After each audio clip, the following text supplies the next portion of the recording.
Bonjour, alors il me fait plaisir aujourd'hui de vous parler de l'initiative OFCAN qui favorise la recherche en cancer de l'ovaire au Canada. L'initiative OFCAN a eu lieu à cause d'une sollicitation qui a été faite au gouvernement fédéral pour soutenir un programme de recherche en cancer de l'ovaire qui a été soutenu pour les années 2019 à 2024 à la hauteur de 10 millions de dollars. C'est ajouté à cette somme des partenaires qui ont aussi contribué pour que l'initiative dans son entièreté couvre au-delà de 13 millions de dollars. L'initiative avait trois grands volets qu'il voulait développer. Le premier, c'était de développer des modèles de recherche pour couvrir toutes les formes de cancer de l'ovaire et de pouvoir les partager. Ces modèles serviraient, entre autres, à identifier puis de développer des nouveaux traitements novateurs qui pourraient être appliqués aux patients qui sont diagnostiqués avec le cancer de l'ovaire et finalement développer notre infrastructure d'essais cliniques personnalisés afin que ces traitements puissent faire l'objet de transfert vers la clinique. Au courant de cette initiative, il y a présentement 44 projets qui ont été financés. Il y a plus de 250 chercheurs à travers le Canada qui travaillent sur des projets qui sont financés et on a une vingtaine de patients partenaires qui nous aident et nous accompagnent dans cette initiative. Ceci, c'est juste un bref aperçu des différentes provinces dans lesquelles on a des chercheurs et ça démontre certains des chercheurs principaux des projets qui ont été financés à travers de cette initiative. Alors, vous voyez qu'on couvre une grande partie du Canada et on est hétérogène comme groupe. On couvre des cliniciens chercheurs, des pathologistes et des chercheurs fondamentaux, entre autres. La première priorité, c'était vraiment de développer des modèles de recherche sur le cancer de l'ovaire. Puis c'est vraiment d'avoir deux objectifs. Un, c'est d'avoir des modèles qui étaient hautement fidèles à la maladie dans toutes ses formes et aussi de pouvoir les partager à travers le Canada pour pouvoir comparer nos résultats de recherche. Donc, cette boîte à outils inclut des modèles cellulaires dérivés de patients, qui sont les modèles les plus simples en 2D et 3D, allant au-dessus des patients qu'on peut garder vivants ex vivo et à des modèles de souris. À travers de cette initiative, il y a 25 projets qui ont été financés qui couvrent les différents sous-types du cancer de l'ovaire.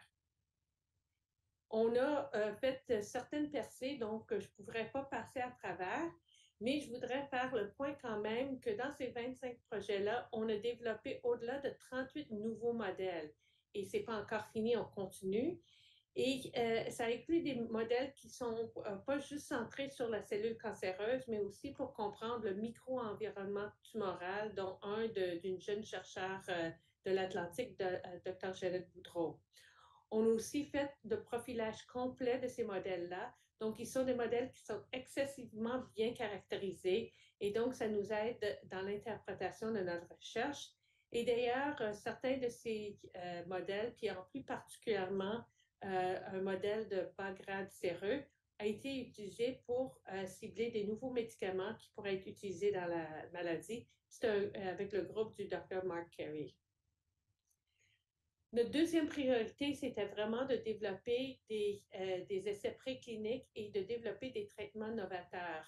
Alors, comme vous voyez, il y a un grand nombre de projets qui ont été développés.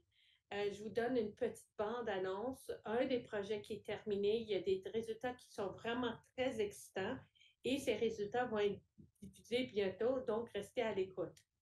Il y a 12 projets qui sont en cours, dont un qui finance une nouvelle chercheure financée, donc Dr. Marilyn Labrie de l'Université de Sherbrooke. Il y en a certains, dont 5, qui sont vraiment axés sur des traitements immunitaires novateurs. 5 sont sur des thérapies ciblées. Et 3, c'est des nouvelles cibles génétiques pour lesquelles on veut développer des petites molécules afin de traiter les patients. La troisième priorité, c'était vraiment des nouvelles essais cliniques. À date, il y en a 6 essais cliniques, dont 3 sont encore en développement, mais 3 qui sont encore au cours de recrutement. Puis jusqu'à date, un total de 61 patientes ont été inclus dans ces essais cliniques. Donc, parmi les trois qui ont été commencés, le premier, c'est le ES2. C'est un essai de phase 1 qui essaie de combiner l'olaparib avec Navitoclax chez les femmes qui ont atteint le cancer épithélieux séreux de haut grade. C'est un projet excitant piloté par Dr. Provencher et Mackay qui sont basés sur des découvertes par des chercheurs du Canada. Et on a inscrit la toute première patiente tout dernièrement dans cet essai clinique. Le deuxième essai clinique, c'est le docteur Amit Oza. Encore une fois, une nouvelle petite molécule qui a été développée par des équipes au Canada, le CX5461, et qui cible les patients qui ont des tumeurs solides avec des mutations dans les gènes BRCA1, 2 ou PALB2, ou en revanche ont un défaut de la recombinaison homologue. On est déjà à mi-cours dans cet essai-là. 13 patients sur les 20 à 30 qui doivent être recrutés dans cette phase 1 ont été recrutés jusqu'à date. Et finalement, le troisième qui est déjà en cours, c'est le projet Revolve, qui est dirigé par la Dr. Stéphanie Lheureux et qui est une étude clinique de phase 2 chez les femmes atteintes de cancer de l'ovaire et qui progresse en traitement avec les inhibiteurs de PARP. Alors ça, a été adapté pour évaluer en temps réel la résistance génomique de ce cancer-là et 3 patientes sur les 40 sont déjà inscrites à cette date. Donc, pour conclure, nous avons investi dans tous les différents types de cancers de l'ovaire. Donc, le cancer de l'ovaire, comme vous savez, c'est un cancer rare. Puis dans ce cancer rare, il y a de multiples sous-types. Donc, autant du côté des modèles qu'on a développés, des études précliniques pour identifier des nouveaux traitements ou des essais cliniques, on a essayé de couvrir l'éventail des sous-types de cancer de l'ovaire. C'est sûr que le séreux de haut grade, qui représente 70% de la maladie, est bien représenté, mais il y a eu des efforts énormes aussi pour focaliser surtout dans les systèmes modèles pour s'assurer qu'on pouvait faire de la recherche dans tous ces sous-types. Ce que j'ai dit, c'est qu'on a eu des patients partenaires qui nous ont accompagnés, qui nous ont guidés dans le développement de nos différents programmes de recherche, mais surtout qui nous ont aidés du côté des essais cliniques, puis nous représentent la voix du patient et leurs intérêts. Et malheureusement, on doit aussi commémorer plusieurs de nos patients partenaires qui nous ont accompagnés au début du projet, mais qui sont malheureusement décédés au cours du programme. Au niveau du Québec, Cancer de l'ovaire Canada continue à être très actif, pas juste dans la recherche, mais aussi dans les activités. Donc, il y a eu au mois de mai des activités au Québec, la ville de Québec et à Montréal, qui ont réussi à rassembler pas juste les patientes, leurs proches, mais des membres de la communauté de recherche, des parlementaires, des gens de la communauté, pour souligner l'importance de continuer à soutenir la recherche, mais aussi de soutenir les patients, puis d'avoir une écoute des patients. On a une belle initiative au Québec qui se concentre sur les hommes qui accompagnent leurs femmes, que ce soit des maris, des pères, des frères, avec l'initiative Loverboy, Loverboy, qui est un jeu de mots rigolo. Et on voit ici aussi, on continue à faire nos représentations aux députés puis aux membres de Parlement pour continuer une nouvelle phase de l'initiative. Alors, au-delà d'OFCAN, on a des ambitions pour continuer de l'année pour les 5 prochaines années aussi. Alors, on veut continuer à soutenir de la recherche dans tous les domaines, donc la prévention jusqu'à la survie.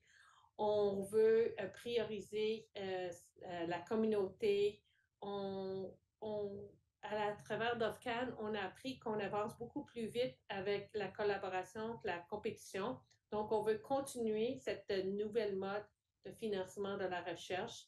On veut écouter le voix des patients. On veut s'assurer que le boîte d'outils qu'on a développé se répande au niveau national. On continue à développer, on veut développer plus de recherche au niveau des déterminants sociaux de la santé, puis d'investir dans la prochaine génération de chercheurs.